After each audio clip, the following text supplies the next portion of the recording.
All right, this is Sports for Real with Coach O. I got a short live for you, about 10 minutes. Today we'll talk a little bit about timing. Saw yesterday that Paulo Banchero of the Magic signed his max rookie deal. You're going to get $239 million. And as I thought about that, I tried to relate what he's going to make to what the NFL players have gotten over the years as far as contract goes. Yes, I know that the contracts are rising, especially for quarterbacks. You know, the going rate somewhere around $50 million. And probably within the next year, somebody's going to re-sign or tear up their $50 million deal and make an even bigger contract. God bless them. Get all the money you can. But I think that the NFL players, they should get more money than anybody else because they're the one that's really putting more exertion or danger on their bodies than any other sport. Now, I'm also aware that the NBA players, a couple years after they stopped playing, they started having major leg and knee problems. So they're not out of the woods either. You keep running up and down, eventually it's going to catch up to you. But I just wanted to talk about timing. I just did a regular form video and I just posted that. So basically what I talked about was timing and how lotto and everything ties together. I told a lotto story a couple of years ago. This guy I know, I call him Greg the Lawman. Didn't see him too much, but every time I ran into this guy, either he's going to have the number or I'm going to have the number. And this particular day, I thought triple zeros would come. And he came in and he's talking about triple ones. Not wanting to jinx myself, I should have told him, look, man, you need to play those triple zeros, not the ones. But I didn't. I just smiled. And after he went away, later on that night, I just happened to scroll and check my numbers. And I'd be damned, the triple zeros did come. I had multiple tickets on it to the point where I was feeling really good. And in the vernacular of sports, if you remember what Ray Lewis said after winning that Super Bowl, that he had to have that feeling again of being a top winner. And I was a winner that night. But it's ironic that I thought about this particular story from 2017 yesterday. And, you know, a lot of people that play the lotto, they have feelings about certain things. And when they have a feeling, they act on it or they'll talk it up and then they act on it. Well, I talked it up yesterday and it didn't dawn on me to go play the damn number. And sure enough, triple one came last night and it tied everything to full circle. My timing was off because I wasn't thinking enough on all cylinders to go take advantage of that particular situation. And I'm sick about it, but that's just the way it is. Timing is everything. Now, speaking of timing, going back to football, Lou Cam, how you doing, man? I'm just rapping in general today. I just want to know you guys feeling lucky. I wasn't lucky last night, but I'm lucky every day because I'm going to keep on getting up. And that's just the way it goes. But what I'm saying is, this guy Tevin Smith that used to play for the Jaguars, he got this big $1 million+ house out there in this rich neighborhood called Queens Harbor, right before you go across the Intracoastal into Atlantic Beach. A lot of NFL players have lived there over the years. Well, this guy had a house there, and $1.4 million. It's interesting that the story came out like 3 days before what I'm going to tell you about it happened. He chased off a landscaper because evidently he didn't bring the landscaper in. Okay, no problem. Well, now it's been reported that 3 days after that landscaping incident, his house has been foreclosed on. Now, let's talk about legalities here.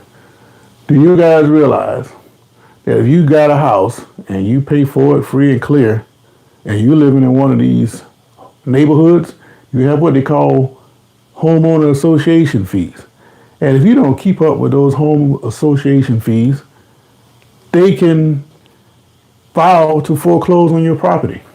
Now, association fees, they start out minimal, but from what I understand from the people I pick up in my ride share, they continue to grow. And if you got a mortgage, say you paying $2,000 on your mortgage, some of these HOA fees are $700-800 a month. So if you own the property, you still got to pay these HOA fees. So in essence, you really don't own the damn property. The HOA owns the property. Well, it turns out that Mr. Smith, he was down $30,000 in fees and penalties to his HOA. He didn't pay him because he liked me. Why the hell should I pay you after I already paid for my house? Why I got to fool with you? Well, they foreclosed on him, and he got to move.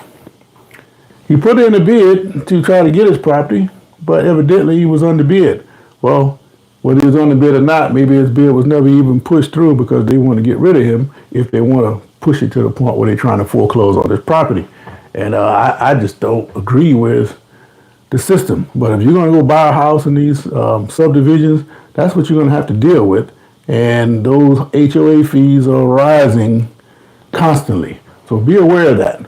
So I would say, and city people like to talk about people like where I'm from, these smaller towns, country towns, if you want to call it. You want to call it country? So be it.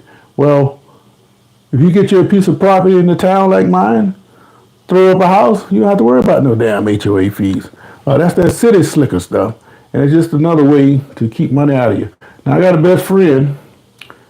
He moved up into the city years ago. He bought a couple houses, and now he's on his HOA board. And I looked at him cross-eyed, and he said, man, that's to keep the riffraff out. Yeah, well, I might be the riffraff you're trying to keep out. I got a problem with that. Ishmael Mazar, how you doing, man? I see you. Stop saying hello. But like I said, timing is everything. And timing wasn't so good for Mr. Smith. It wasn't good for me last night on the lotto. I'm happy for these athletes who are making these large checks, because the guys that came through playing football 30 plus years and back, they play football. And I think they earned every cent that they got. And they should have been making the kind of money that the NBA players are making.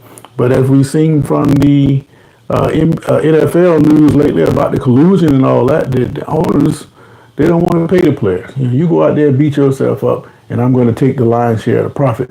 And that's just the way they look at these guys.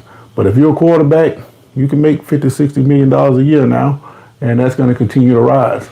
The tax man waiting on you, but it's still nice to see your name next to a contract with all those zeros on it, and I'm happy for whoever can get it. But I do think that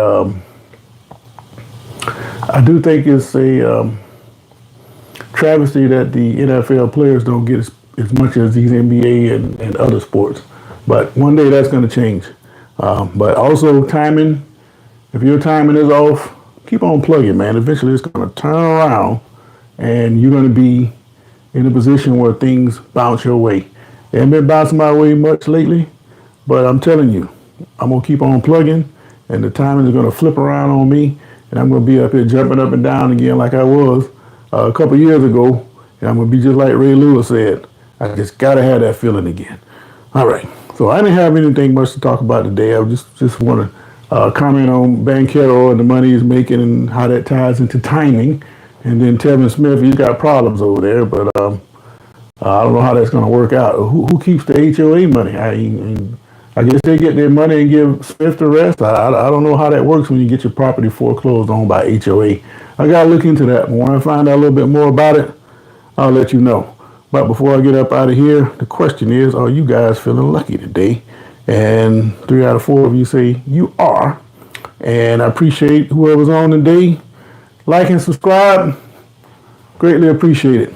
But if there's breaking news later on, I'll come back on with whatever's going on. Not really a whole lot going on right now, except for the Tour de France. They're on stage 5 today.